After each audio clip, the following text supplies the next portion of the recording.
What's up, guys? Welcome back.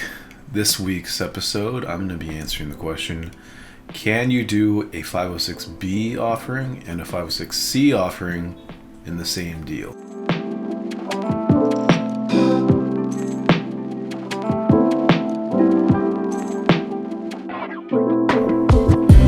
But first, before I get into that, if you're new to the channel, my name is John Ye.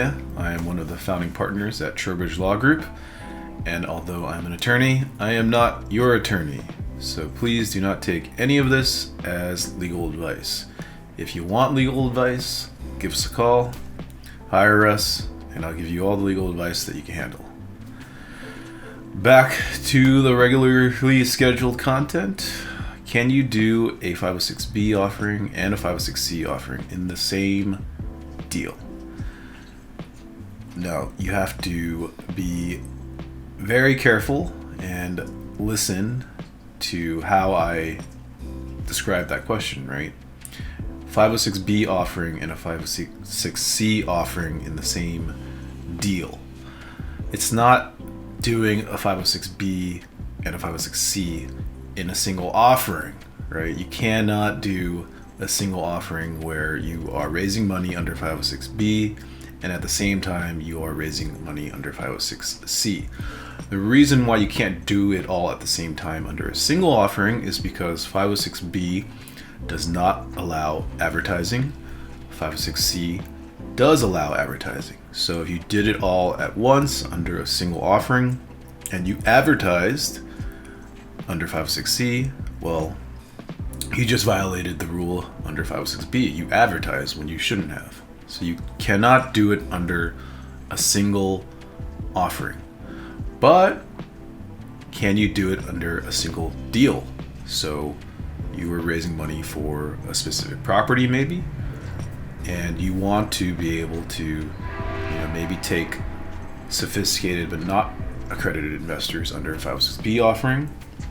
But you also maybe want to advertise too and, take investors, accredited investors only under a 506C offering for a single deal, for a single property. It is possible, but timing is very, very important, right?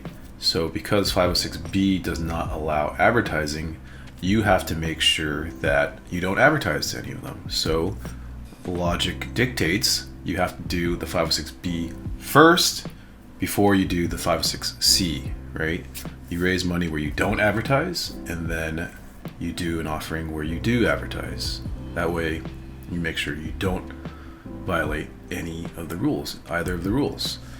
This all comes from a safe harbor that the SEC released last year, where they basically said that as long as you make sure that an offering is closed prior to doing a subsequent offering, the two offerings will not be integrated. You will be safe. The SEC will not treat that as a single offering.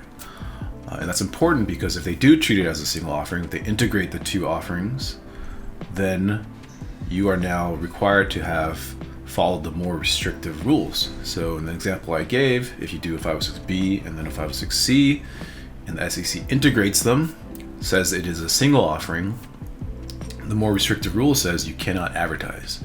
And because you advertise, you just violated the rule.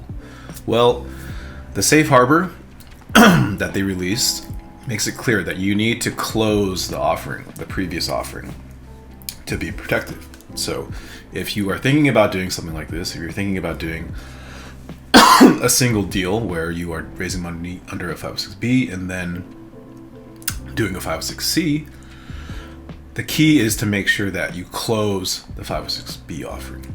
What that means is you stop raising money. Do not accept any more funds under the 506B. Have a set barrier, and then after that point, then you start the 506C. That is how you do it. That's the only way you could do it. So, practical considerations that you need to think about. All of this needs to be disclosed, right? If this is your intent from the get-go of doing two types of offerings under a single deal, that is a material aspect of the offering, of the two offerings. You need to disclose that to your investors. So it definitely needs to go into the PPM.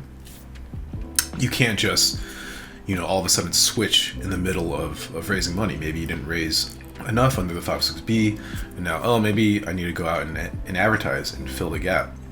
Well, if you do that, that is, I believe, a material change to the offering, right? That will affect the investors substantively that you've already raised money from. So to do that, I think would lead to liability for sure, right? Investors who you already raised money from, and you didn't disclose that up front, they might say, hey, I want my money back, right? I didn't know about this. I didn't agree to this. I didn't have, informed consent. So that is a huge liability. That's why if you are thinking about this, you need to make sure that you disclose it up front. You need to make sure that you talk to your attorney about it so that you do it correctly. And number one, you need to make sure that you actually close your 506B offering. You can't do it concurrently. Otherwise, you're doing a single offering and advertising when you shouldn't be advertising. That is the answer to the question. Can you do a 506B offering and a 506C offering in the same deal? Yes. But, there's a big but, huge caveat.